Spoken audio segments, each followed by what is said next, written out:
आनी तांची ओपिनियन तांचे क्रिटिसिजम कितें आसा तें in front of the commission दिवपाक आयज तांकां एक संदी आशिल्ली आनी थोड्योश्यो पार्ट्यो गोवा फॉरवर्ड आयिल्ले फोरम सिवीक फोरम आयिल्ले तांचे रिप्रेझेंटेटीव इंडस्ट्रीज डोमेस्टीक कंज्युमर आयिल्ले ड्यूज आसा न्ही ते dues actually we have to recover पूण ड्यूजांक लागून तारीफ हायक जाता अशें ना कित्याक तो ड्यूज आर सेपरेट ड्यूज येवूं वा येनाका those we are considering as if the dues have already been paid so जी तारीफ डिसायड जाता ती how much money is going to come from the public and what is the expenditure हे दोनूय factor घेवन तारीफ decided जाता तारीफ अशी डिसायड जायना कितले ड्यूज आसा तेजे समज ड्यूज येवं ना जाल्यार तारीफ वाडटली अशें ना कितलो तारीफ आमी एक्सपेंडिचर करता in terms of power purchase ONM cost ANG cost employee cost आनी एंटायर एस्टाब्लिशमेंट कॉस्ट हो तेजो एक्सपेंडिचर आमी पळयता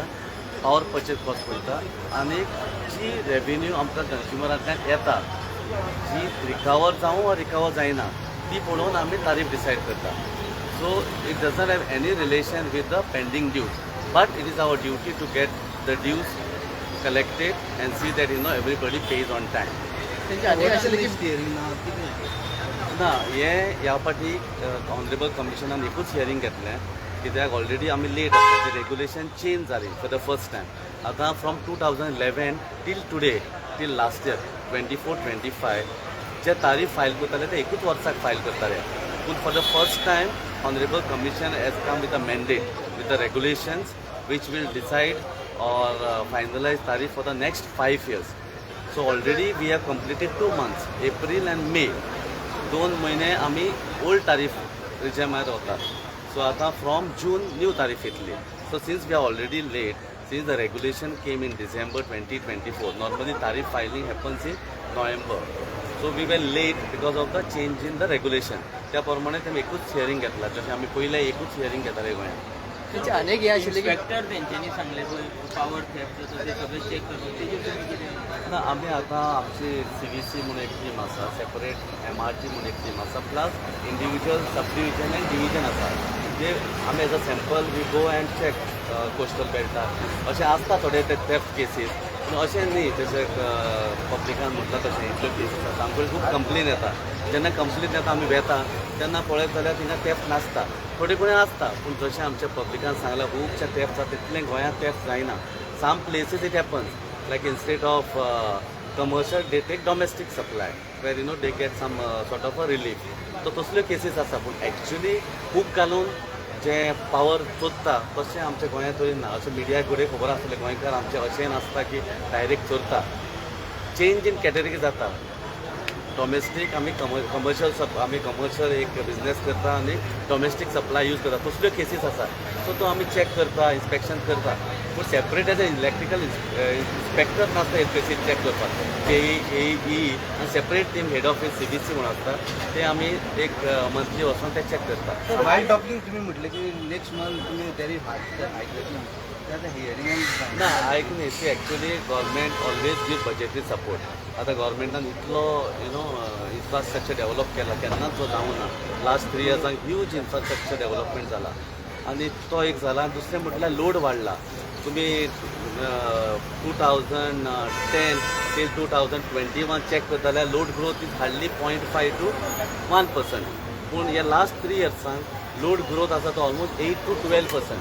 इतलो लोड केन्नाच ग्रोथ जावं नाशिल्लो गोंयांत आतां तुमी इतली गरमी आसता सगळे AC यूज करता थोडी इंडस्ट्री येता सो त्या प्रमाणे 10% to 12% लोड इन्क्रीज जाता आनी जेन्ना हो लोड इन्क्रीज जाता तो आमकां एडिशनल पावर मार्केटांतल्यान बाय करचो पडटा आनी एडिशनल पावर जो आसा आयच्या काळार इज ऑलवेज कॉस्टली आतां Goa government Goa state is very fortunate why because we have old agreement which वर sign 20-25 years back and those were signed at a rate of 2 rupees, 1 rupees 80 paise, 2 rupees 40 paise, less than 3 rupees 50. But nove agreement जे येता they are all above 5 rupees 50 paise. Therefore, since peak time 25 to 30% load growth जाला and average growth is 10%. So जेन्ना power असो growth जाता तेन्ना आमकां definitely हाय cost power घेवचो पडटा कित्याक मार्केटान पावर आयच्या काळात 10 rupees on average Mewat during summer season. Otherwise, average is around 6 to 7 rupees. Still, it is very, very high. त्या प्रमाणे बजेटरी प्रोविजन आसा तरी budgetary provision always government is to give, but in the next 5 years we are trying to have the hike in such a manner that we would not require budgetary support. आणि का ते TVCB म्हणून phone सेंटरला जातो तुमच्या किती file automatic तो use कित्याक करना बिल्ड करपाक आमच्याकडे कितें समजोना म्हाका TVCB जे आसा न्ही सेंट्रल फोन ते बाकी स्टेटांनी खुबशे यूज केले जातात गोवा गव्हर्मेंट अजून करूंक ना TBC म्हणून फायनान्स काय नसतं. TVC central It is tariff-based competitive bidding. There is a mechanism to bid the project. It is not a fund. It is a way of bidding the projects.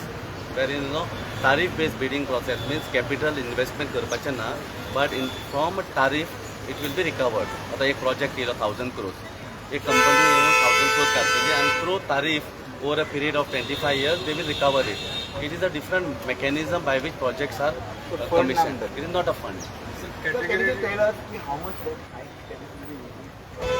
See, for the next 3 years, tariff is around 4.88% to 5 rupees, 5 point some percentage, 5.97%.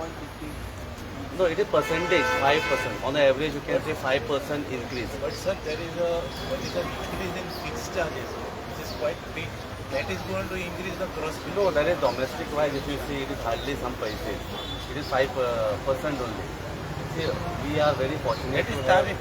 Yeah, tariff. Fixed charge. Yeah, it is put together. Fixed cost and energy charge put together, what we say is around 5%. Right now for the first year it is 4.88%. category redefine Oh, that is the mandate which came from regulatory. The regulations have changed and now the categories are like in terms of LTDS1, LTDS2, मागीर HTDS1, HTDS2. पहिले कशें आसताले domestic, commercial, industrial, temporary, agriculture, allied, agriculture pumps, then military energy services, defense establishment. Around अशे 20 category आसतात. आतां त्यो short forms दिला. So मातशें एक वरस फुडें कंज्युमराक त्रास जाल्यार अंडरस्टँड जावपा which is the category. But then electricity department is here to clarify and give the proper understanding of the new categories.